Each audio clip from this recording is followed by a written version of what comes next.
بسم اللہ الرحمن الرحیم۔ بادشاہ ہارون رشید کے بیٹے کا واقعہ۔ ہارون رشید کا ایک بیٹا تھا جس کی عمر تقریباً 16 سال کی تھی۔ وہ بہت کثرت سے جاہدوں اور بزرگوں کی مجلس میں رہا کرتا تھا اور اکثر قبرستان چلا جاتا۔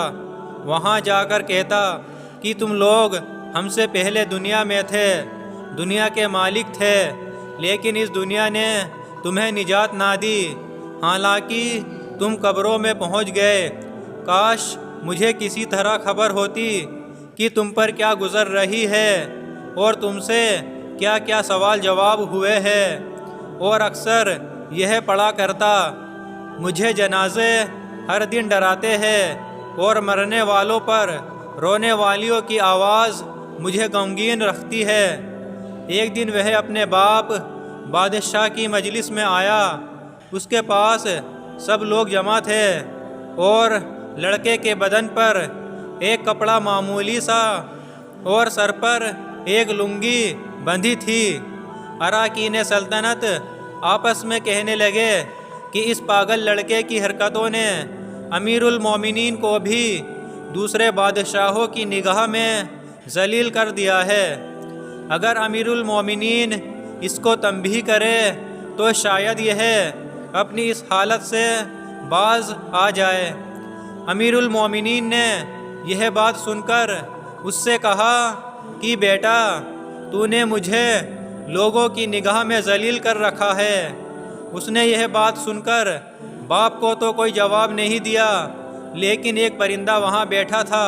اس کو کہا کہ تجھے اس ذات کا واسطہ جس نے تجھے پیدا کیا، تو میرے ہاتھ پر آ کر بیٹھ جا۔ وہ پرندہ وہاں سے اڑ کر اس کے ہاتھ پر آ کر بیٹھ گیا۔ پھر کہا کہ اب اپنی جگہ چلا جا۔ وہ ہاتھ پر سے اڑ کر اپنی جگہ چلا گیا۔ اس کے بعد اس نے عرض کیا کہ ابا جان، اصل میں آپ دنیا سے جو محبت کر رہے ہیں اس نے مجھے رسوا کر رکھا ہے۔ اب میں نے یہ ارادہ کر لیا ہے کہ آپ سے جدائی اختیار کر لوں۔ یہ کہہ کر وہاں سے چل دیا اور ایک قرآن شریف صرف اپنے ساتھ لیا۔ چلتے ہوئے ماں نے ایک بہت قیمتی انگوٹھی بھی اس کو دے دی کہ ضرورت کے وقت اس کو فروخت کر کے کام میں لائے۔ وہ یہاں سے چل کر بصرہ پہنچ گیا اور مزدوروں میں کام کرنے لگا۔ ہفتے میں صرف ایک دن شنبہ کو مزدوری کرتا اور 8 دن تک یہ مزدوری کے پیسے خرچ کرتا، اور 8ویں دن پھر شنبہ کو مزدوری کر لیتا اور 1 درہم اور 1 وانق یعنی درہم کا چھٹا حصہ مزدوری لیتا، اس سے کم یا زیادہ نہ لیتا۔ 1 وانق روزانہ خرچ کرتا۔ ابو عامر بصری رحمۃ اللہ علیہ کہتے ہیں کہ میری ایک دیوار گر گئی تھی، اس کو بنوانے کے لیے میں کسی مزدور کی تلاش میں نکلا۔ کسی نے بتایا کہ یہ شخص بھی تعمیر کا کام کرتا ہے۔ میں نے دیکھا کہ نہایت خوبصورت لڑکا بیٹھا ہے، ایک زنبیل پاس رکھی ہے اور قرآن شریف دیکھ کر پڑھ رہا ہے۔ میں نے اس سے پوچھا کہ لڑکے مزدوری کرو گے؟ کہنے لگا کیوں نہیں کریں گے، مزدوری کے لیے تو پیدا ہی ہوئے ہیں۔ آپ بتائیں کیا خدمت مجھ سے لینی ہے؟ میں نے کہا گارے مٹی تعمیر کا کام لینا ہے۔ اس نے کہا کہ 1 درہم اور 1 وانق مزدوری ہوگی، اور نماز کے اوقات میں کام نہیں کروں گا، مجھے نماز کے لیے جانا ہوگا۔ میں نے اس کی دونوں شرطیں منظور کر لی اور اس کو لا کر کام پر لگا دیا۔ مغرب کے وقت جب میں نے دیکھا تو اس نے 10 آدمیوں کے برابر کام کیا۔ میں نے اس کو مزدوری میں 2 درہم دیے۔ اس نے شرط سے زائد لینے سے انکار کر دیا اور 1 درہم اور 1 وانق لے کر چلا گیا۔ دوسرے دن میں پھر اس کی تلاش میں نکلا، وہ مجھے کہیں نہ ملا۔ میں نے لوگوں سے تحقیق کیا کہ ایسی ایسی صورت کا ایک لڑکا مزدوری کیا کرتا ہے، کسی کو معلوم ہے کہ وہ کہاں ملے گا؟ لوگوں نے بتایا کہ وہ صرف شنبہ ہی کے دن مزدوری کرتا ہے، اس سے پہلے تمہیں کہیں نہیں ملے گا۔ مجھے اس کے کام کو دیکھ کر ایسی رغبت ہوئی کہ میں نے 8 دن تک اپنی تعمیر بند کر دی اور شنبہ کے دن اس کی تلاش میں نکلا۔ وہ اسی طرح بیٹھا قرآن شریف پڑھتا ہوا ملا۔ میں نے سلام کیا اور مزدوری کرنے کو پوچھا۔ اس نے وہی پہلی 2 شرطیں بیان کی، میں نے منظور کر لی۔ وہ میرے ساتھ آ کر کام میں لگ گیا۔ مجھے اس پر حیرت ہو رہی تھی کہ پچھلے شنبہ کو اس اکیلے نے 10 آدمیوں کا کام کس طرح کر لیا۔ اس لیے اس مرتبہ میں نے ایسی طرح چھپ کر کہ یہ مجھے نہ دیکھے اس کے کام کرنے کا طریقہ دیکھا تو یہ منظر دیکھا کہ وہ ہاتھ میں گارا لے کر دیوار پر ڈالتا ہے اور پتھر اپنے آپ ہی ایک دوسرے کے ساتھ جڑتے چلے جاتے ہیں۔ مجھے یقین ہو گیا کہ یہ کوئی اللہ کا ولی ہے اور اللہ کے اولیاء کے کاموں کی غیب سے مدد ہوتی ہی ہے۔ جب شام ہوئی تو میں نے اس کو 3 درہم دینا چاہے، اس نے لینے سے انکار کر دیا کہ میں اتنے درہم کا کیا کروں گا، اور 1 درہم اور 1 وانق لے کر چلا گیا۔ میں نے 1 ہفتہ پھر انتظار کیا اور تیسرے شنبہ کو پھر میں اس کی تلاش میں نکلا، مگر یہ مجھے نہ ملا۔ میں نے لوگوں میں تحقیق کیا کہ ایک شخص نے بتایا کہ وہ 3 دن سے بیمار ہے، فلاں ویرانے جنگل میں پڑا ہے۔ میں نے ایک شخص کو اجرت دے کر اس پر راضی کیا کہ وہ مجھے اس جنگل میں پہنچا دے۔ وہ مجھے ساتھ لے کر اس ویران جنگل میں پہنچا تو میں نے دیکھا کہ وہ بے ہوش پڑا ہے، آدھی اینٹ کا ٹکڑا سر کے نیچے رکھا ہوا ہے۔ میں نے اس کو سلام کیا، اس نے جواب نہ دیا۔ میں نے دوسری مرتبہ سلام کیا تو اس نے آنکھ کھولی اور مجھے پہچان لیا۔ میں نے جلدی سے اس کا سر اینٹ پر سے اٹھا کر اپنی گود میں رکھ لیا۔ اس نے سر ہٹا لیا اور چند شعر پڑھے، جن میں سے 2 یہ ہے: میرے دوست، دنیا کی نعمتوں سے دھوکے میں نہ پڑ، عمر ختم ہوتی جا رہی ہے اور یہ نعمتیں سب ختم ہو جائے گی۔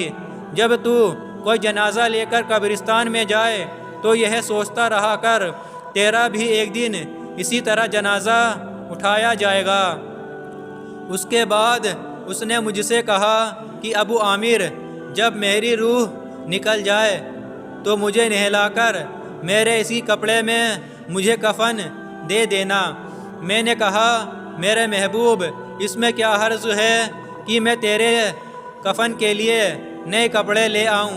اس نے کہا کہ نئے کپڑوں کے لیے زندہ لوگ زیادہ مستحق ہے۔ یہ جواب حضرت ابوبکر صدیق رضی اللہ عنہ کا جواب ہے۔ انہوں نے بھی اپنے وصال کے وقت یہی فرمائش کی تھی کہ میری انہی چادروں میں کفن دے دینا، اور جب ان سے نئے کپڑے کی اجازت چاہی گئی تو انہوں نے یہی جواب دیا تھا۔ لڑکے نے کہا کہ کفن تو پرانا ہو یا نیا، بہرحال بوسیدہ ہو جائے گا، آدمی کے ساتھ تو صرف اس کا عمل ہی رہتا ہے، اور یہ میری لنگی اور لوٹا میری قبر کھودنے والے کو مزدوری میں دے دینا، اور یہ انگوٹھی اور یہ قرآن ہارون رشید تک پہنچا دینا، اور اس کا خیال رکھنا کہ خود انہی کے ہاتھ میں دینا، اور یہ کہہ کر دینا کہ ایک پردیسی لڑکے کی یہ میرے پاس امانت ہے، اور وہ آپ سے یہ کہہ گیا ہے کہ ایسا نہ ہو کہ اسی غفلت اور دھوکے کی حالت میں آپ کی موت آ جائے۔ یہ کہہ کر اس کی روح نکل گئی۔ اس وقت مجھے معلوم ہوا کہ یہ لڑکا شہزادہ تھا۔ اس کے انتقال کے بعد اس کی وصیت کے مطابق اس کو دفن کر دیا اور دونوں چیزیں قبر کھودنے والے کو دے دی، اور قرآن پاک اور انگوٹھی لے کر بغداد پہنچا تو بادشاہ کی سواری نکل رہی تھی۔ میں ایک اونچی جگہ کھڑا ہو گیا۔ اول ایک بہت بڑا لشکر نکلا جس میں تقریباً 1000 گھوڑے سوار تھے۔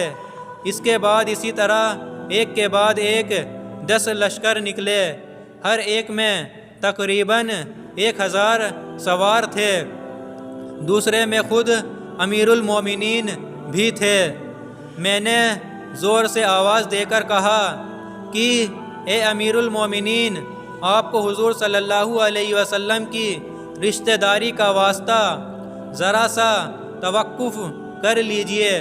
میری آواز پر انہوں نے مجھے دیکھا تو میں نے جلدی سے آگے بڑھ کر کہا کہ میرے پاس ایک پردیسی لڑکے کی یہ امانت ہے جس نے مجھے یہ وصیت کی تھی کہ یہ دونوں چیزیں آپ تک پہنچا دوں۔ بادشاہ نے ان کو دیکھ کر پہچان لیا، تھوڑی دیر سر جھکایا، ان کی آنکھوں سے آنسو جاری ہو گئے، اور ایک دربان نے کہا کہ اس آدمی کو اپنے ساتھ رکھو، جب میں واپسی پر بلاؤں تو میرے پاس پہنچا دینا۔ جب وہ باہر سے واپسی پر مکان پر پہنچے تو محل کے پردے گرا کر دربان سے فرمایا، اس شخص کو بلا کر لاؤ، اگرچہ وہ میرا غم تازہ ہی کرے گا۔ دربان میرے پاس آیا اور کہنے لگا، امیر المومنین نے بلایا ہے، اور اس کا خیال رکھنا کہ امیر پر صدمے کا بہت اثر ہے۔ اگر تم 10 باتیں کرنا چاہتے ہو تو 5 ہی کرنا۔ یہ کہہ کر وہ مجھے امیر کے پاس لے گیا۔ اس وقت امیر بالکل تنہا بیٹھے تھے۔ مجھ سے فرمایا کہ میرے قریب آ جاؤ۔ میں قریب جا کر بیٹھ گیا۔ کہنے لگے کہ تم میرے اس بیٹے کو جانتے ہو؟ میں نے کہا، جی ہاں، میں ان کو جانتا ہوں۔ کہنے لگے، یہ کیا کام کرتا تھا؟ میں نے کہا، گارے مٹی کی مزدوری کرتے تھے۔ کہنے لگے، تم نے بھی مزدوری پر کوئی کام اس سے کرایا ہے؟ میں نے کہا، کرایا ہے۔ کہنے لگے، تمہیں اس کا خیال نہ آیا کہ اس کی حضور اقدس صلی اللہ علیہ وسلم سے قرابت تھی، کہ یہ حضرات حضور صلی اللہ علیہ وسلم کے چچا حضرت عباس رضی اللہ عنہ کی اولاد ہے؟ میں نے کہا، امیر المومنین، پہلے میں اللہ تعالیٰ جل شانہ سے معذرت چاہتا ہوں، اس کے بعد آپ سے۔ مجھے اس وقت اس کا علم ہی نہ تھا کہ یہ کون ہے۔ مجھے ان کے انتقال کے وقت ان کا حال معلوم ہوا۔ کہنے لگے کہ تم نے اپنے ہاتھ سے اس کو غسل دیا؟ میں نے کہا کہ جی ہاں۔ کہنے لگے، اپنا ہاتھ لاؤ۔ میرا ہاتھ لے کر اپنے سینے پر رکھ دیا اور چند شعر پڑھے۔ اے وہ مسافر جس پر میرا دل پگھل رہا ہے اور میری آنکھیں اس پر آنسو بہا رہی ہے۔ اے وہ شخص جس کا مکان قبر ہے لیکن اس کا غم میرے قریب ہے۔ بے شک موت ہر اچھے سے اچھے انش کو مقدر کر لیتی ہے۔ یہ مسافر ایک چاند کا ٹکڑا تھا، یعنی اس کا چہرہ جو خالص چاندی کی ٹہنی پر تھا۔ چاند کا ٹکڑا بھی قبر میں پہنچ گیا اور چاندی کی ٹہنی بھی قبر میں پہنچ گئی۔ اس کے بعد ہارون رشید نے بصرہ اس کی قبر پر جانے کو ارادہ کیا۔ ابو عامر رحمۃ اللہ علیہ ساتھ تھے۔ اس کی قبر پر پہنچ کر ہارون رشید نے چند شعر پڑھے۔ اے وہ مسافر جو اپنے سفر سے کبھی نہ لوٹے گا، موت نے کم عمری کے ہی زمانے میں اس کو جلدی سے اچک لیا۔ اے میری آنکھوں کی ٹھنڈک، تو میرے لیے انس اور دل کا چین تھا۔ لمبی راتوں میں بھی اور مختصر راتوں میں بھی تو نے موت کا وہ پیالہ پیا ہے جس کو تیرا بوڑھا باپ بڑھاپے کی حالت میں پیے گا، بلکہ دنیا کا ہر ایک آدمی اس کو پیے گا، چاہے وہ جنگل کا رہنے والا ہو یا شہر کا رہنے والا ہو۔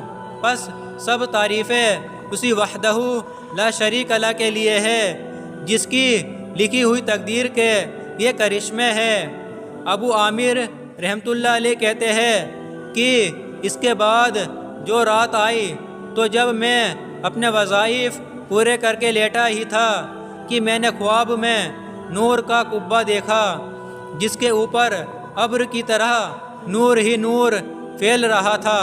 اس نور کے ابر میں سے اس لڑکے نے مجھے آواز دے کر کہا، ابو عامر، حق تعالی شانہ تمہیں جزائے خیر عطا فرمائے، تم نے میری تجہیز و تکفین کی اور میری وصیت پوری کی۔ میں نے اس سے پوچھا کہ میرے پیارے تیرا کیا حال گزرا؟ کہنے لگا کہ میں ایسے مولا کی طرف پہنچا ہوں جو بہت کریم ہے اور مجھ سے بہت راضی ہے۔ مجھے اس مالک نے 2 چیزیں عطا کی ہے جو نہ کبھی کسی آنکھ نے دیکھی، نہ کسی کان نے سنی، نہ کسی آدمی کے دل پر ان کا خیال گزرا۔